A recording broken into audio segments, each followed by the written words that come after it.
Salut, ici Maps! Aujourd'hui, c'est une vidéo un petit peu particulière qui va se dérouler sous forme, j'allais dire de discussion, mais habituellement t'es deux pour discuter, donc sous forme de monologue, comme d'habitude. Mais on m'a demandé de parler de mon système de notation sur Goodreads, puis je me suis dit que je pourrais en discuter avec vous. Faut savoir que j'utilise Goodreads parce que ça fait longtemps que je suis sur le site, donc tous les livres que j'ai lus y sont, en tout cas depuis au moins 5-6 ans, ce qui est déjà notable comme information. Il y a Booknote que j'ai essayé d'embarquer un petit peu dessus.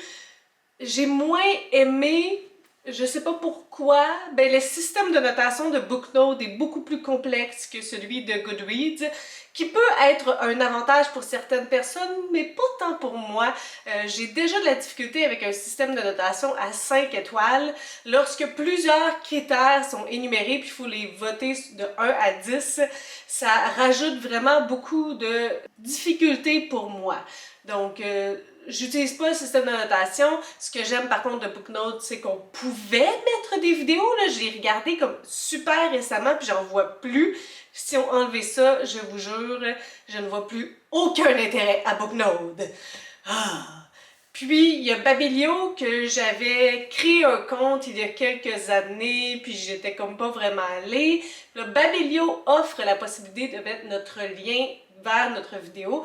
Donc, on dirait que c'est un peu ça que je recherche. Oui, l'aspect écriture, je le fais lorsque je termine un livre, j'écris mes impressions rapidement sur Goodreads, mais c'est pas vraiment ça dans la sphère que je veux me spécialiser, c'est vraiment plus dans les vidéos que dans l'écrit. Donc, forcément, lorsque je note un livre sur Goodreads, il y a ce système d'étoiles-là.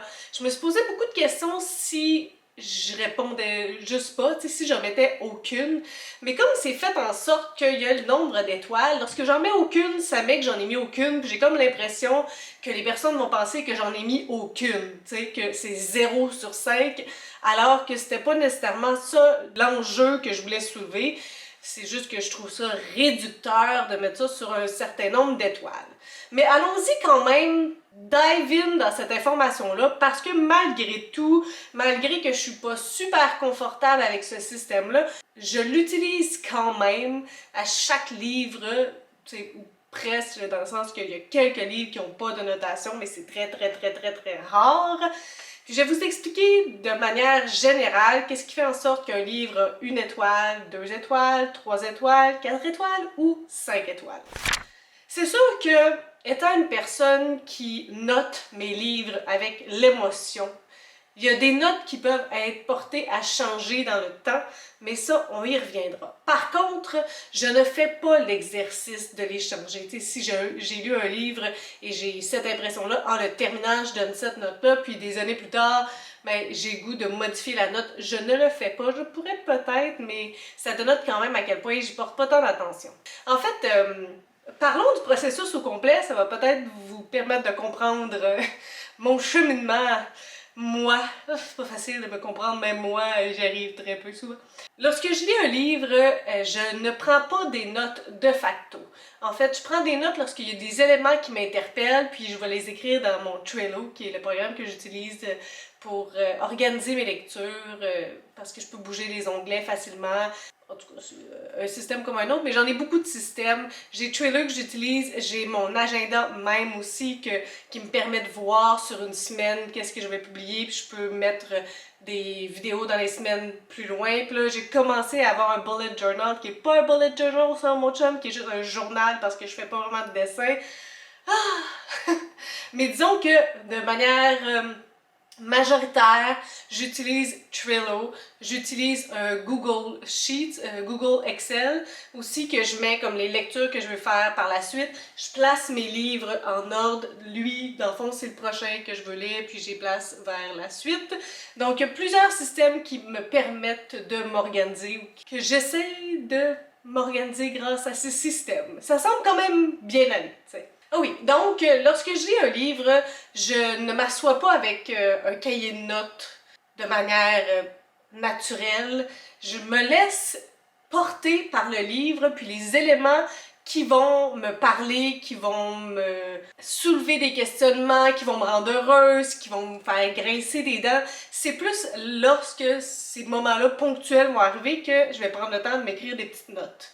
Ce qui fait en sorte que parfois dans un livre, même si j'ai 3 lignes directrices, parler des personnages, parler de l'histoire et parler du monde ou de certains autres éléments que j'ai appréciés ou non, ça arrive parfois que je termine un livre puis j'avais rien à dire. Dans le sens que par rapport au personnage, ben, indifférente. Par rapport à l'histoire, ben, y a rien à dire non plus. Tu sais, c'est genre, c'est pas des lectures qui m'ont apporté beaucoup d'émotions ou qui m'ont choqué ou qui m'ont plu, qui m'ont amené quelque chose. Donc ça fait en sorte que ça arrive souvent, ben ça arrive souvent, mais il y a certaines lectures que j'ai rien à dire parce que au fur et à mesure de ma lecture, ben je l'ai juste lu, puis c'est terminé, puis j'ai rien pris comme note, puis demain je m'en souviendrai pas de toute façon parce que j'ai pas une super bonne mémoire. Par contre, lorsqu'il y a des éléments que j'aime, au niveau des personnages, au niveau de l'histoire, des éléments qui m'accrochent ou que je n'aime pas de facto, ben c'est là que ça me donne un petit peu plus de contenu pour faire mes vidéos. Et c'est aussi avec ces éléments-là, je reprends mes commentaires sur Trello pour faire ma critique sur Goodreads. J'aime beaucoup le faire directement après ma lecture, je me laisse aucune place à la procrastination parce que si je n'écris rien directement après ma lecture puis qu'en plus j'ai pas ressenti grand chose, ça veut dire que j'ai que dalle pour faire une vidéo.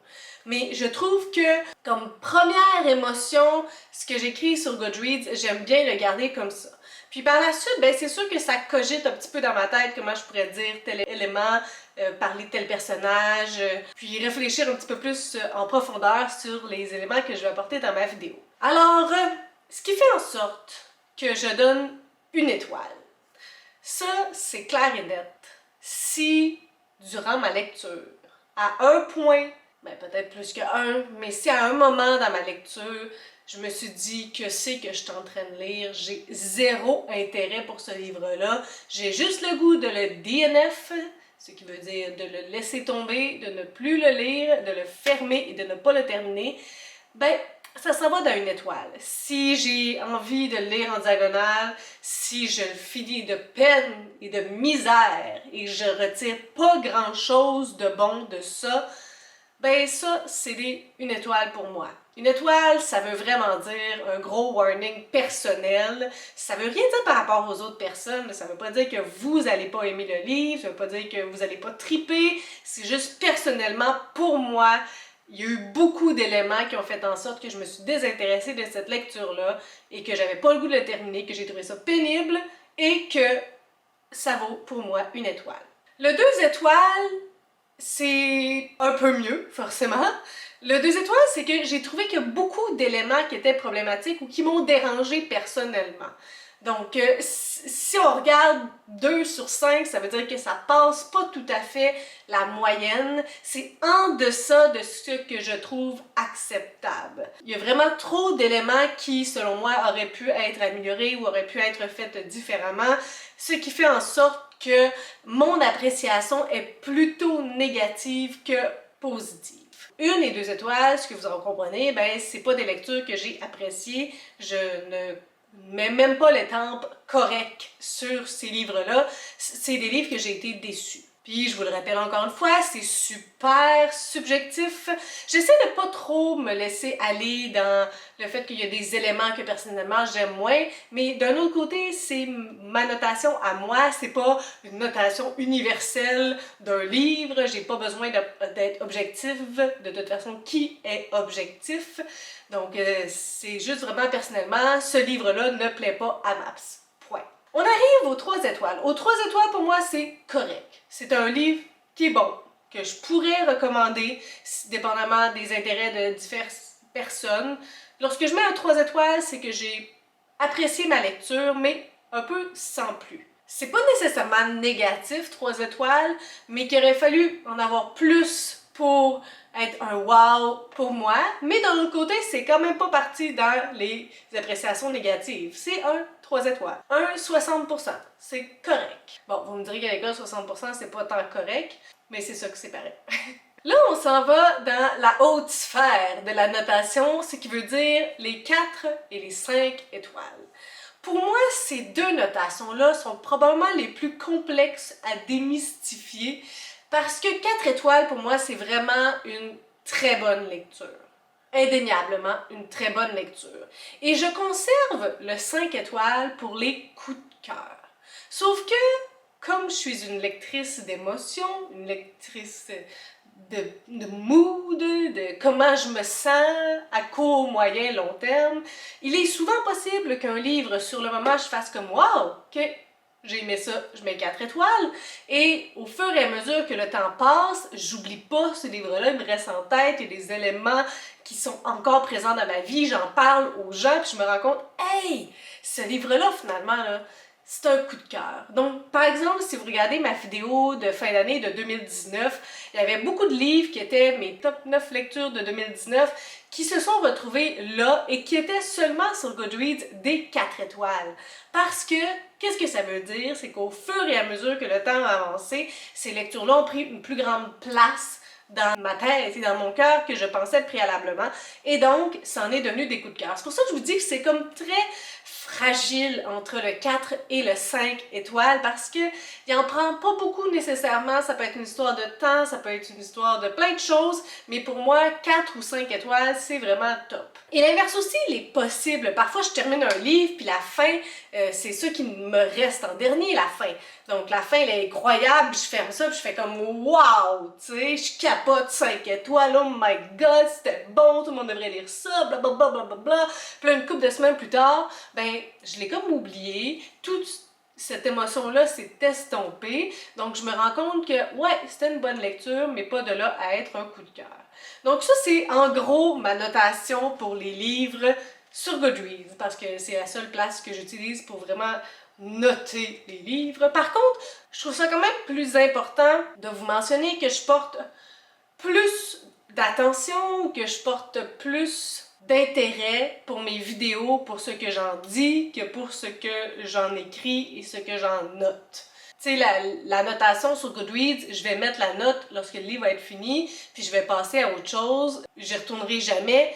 Ou si j'y retourne puis je vois la note, je vais peut-être faire comme « Ah, ben oui, je suis surprise que c'était ça », mais sans plus. Donc, il n'y a pas une évolution de la notation sur Goodreads comme je vous le mentionnais préalablement. Par contre, moi, ce que j'aime le plus de partager mes lectures et ce que j'aime le plus aussi d'écouter des vidéos sur d'autres lectures, c'est les éléments qu'on soulève. J'aime ça lorsqu'on prend le temps de s'attarder aux personnages, leur personnalité, les éléments qu'on a aimés, les éléments qu'on a moins aimés, est-ce qu'au final, il y a eu une évolution psychologique de ce personnage-là. C'est pas toujours des éléments qui se retrouvent dans une vidéo parce que c'est pas toujours des éléments qui sont pertinents ou qui arrivent dans le livre, mais j'aime beaucoup lorsqu'on prend le temps de décortiquer tout ça. La même chose pour l'histoire. Moi, personnellement, j'aime les histoires qui sont plutôt linéaires, qui vont un peu partout dans le temps. Donc, décortiquer l'histoire, les éléments qui sont nouveaux, les éléments qui sont innovateurs, les stéréotypes, les clichés, les préjugés, mais est-ce que moi, fondamentalement, j'aime ces éléments-là, oui ou non? Donc, j'aime beaucoup ce type de critique ou d'analyse-là, puis j'essaie de le faire le plus possible lorsque c'est possible, lorsque je sors de la lecture, puis j'ai l'impression d'avoir quelque chose à dire. Je voudrais que je me force pas trop. Ça, c'est la personne que je suis, hein? Bon, pas le moindre effort, mais disons que si de manière naturelle, j'en ai rien à dire, ben j'en dis rien. Ce qui fait en sorte que certaines vidéos peuvent être très courtes, il y aurait peut-être eu avantage à être plus longues, mais si je me sentais rien à dire là-dessus, ben je dirais rien. Donc c'est ce que j'aspire à faire et ce que personnellement j'aime écouter. J'aimerais ça en savoir plus de manière scientifique, de manière factuelle sur la lecture et je pense peut-être reprendre le micro-programme, c'est comme ça que ça s'appelle, sur la littérature populaire TELUC, qui est l'université à distance en Outaouais que j'avais commencé, mais il y a eu comme la grève des assistants correcteurs, puis ça a duré tellement longtemps que j'ai décroché. J'avais commencé avec le cours sur la romance Donc ça fait un petit peu le tour pour tout ce qui est notation / critique, analyse de livres, de ma personne. J'espère que ça vous éclaire, que je vous ai pas plus mêlé qu'autre chose. Puis dites-moi, vous, qu'est-ce que vous aimez lorsque vous écoutez les critiques ou lorsque vous les lisez. Ça aussi, personnellement, c'est pas quelque chose que je fais beaucoup les lire, je préfère les écouter. Je suis quelqu'un de plus auditif que visuel. C'est comme ça que ça marche? Ça existe-tu encore ces choses-là ou c'est plus d'actualité? Mais c'est ça quand même que je préfère. Ça fait le tour sur ce que je voulais vous dire en petite discussion, panel de monologue sur la notation, la critique et l'analyse de mes lectures. Sur ce, si vous avez des suggestions, des critiques, des commentaires, n'hésitez pas à le faire en dessous de mes vidéos. Je publie des vidéos assez fréquemment dans une semaine. Si vous avez aimé cette vidéo, n'hésitez pas à mettre un petit pouce, vous inscrire à ma chaîne. Et sur ce, je vous souhaite de bonne lecture!